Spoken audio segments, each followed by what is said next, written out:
Hello folks, welcome to Branson Guided Fishing Trips Weekly Fishing Report. Today is Thursday, February the 14th, 2019. I'm going to start off with Lake Taneycomo. Still running a lot of water. We got a lot of rain over the last week, and they're dumping it from Table Rock into Taneycomo, so they've got 4 running pretty hard. Hasn't affected the bite a whole lot. It might have hunkered down those fish just a little bit, but up in the trophy area from Fall Creek up, to the cable at the dam, I'm doing the best on an 1/8 ounce sculpin jig or an 1/8 ounce white jig. Just a marabou jig. This is one that Lily's Landing sells. It's just an 1/8 ounce, a sculpin with an orange head or a white. And, in the morning or when it's overcast, I'm catching them more on white. And then as the day gets brighter, I'm catching them on the sculpin with the orange head. And actually, I've caught them all the way down to Lily's doing this.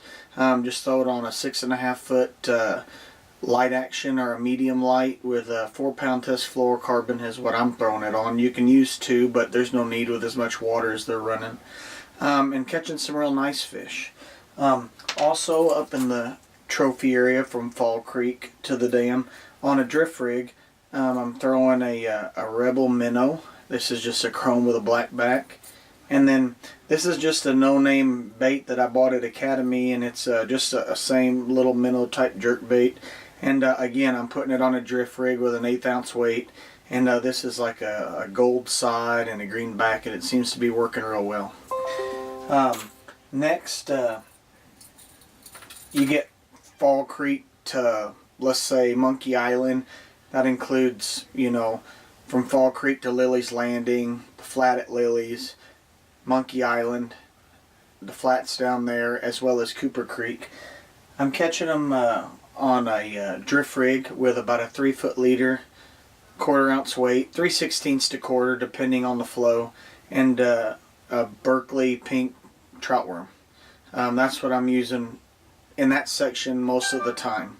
When you get below from Monkey Island down through the landing, I think that the Gulp power eggs are working better than the worm, and I'm doing 1 orange and 1 yellow on a number 8 bait holder hook, and I'm just using an 8 to 3/16 ounce sinker, down that far. But it seems that those fish being hunkered down like that drift rig stays down in their face and makes them bite. But I do think down there that the eggs, it's deeper down there, and I think that the eggs being as bright as they are and the scent definitely makes them grab the bait and hold on.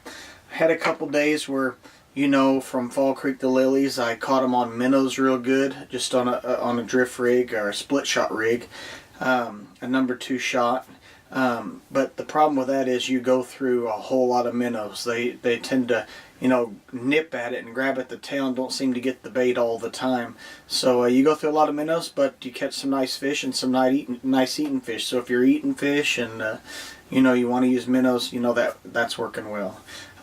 Don't look for things to change a whole lot over the course of the next week or 2 unless they get that water level down at Table Rock and they don't generate as much. Haven't visited the creeks at all. I assume with all the water that's running in, those creeks are going to be muddied up down there. So over the course of the next week or so, when things clear out and things settle down, those trout might get in those creeks.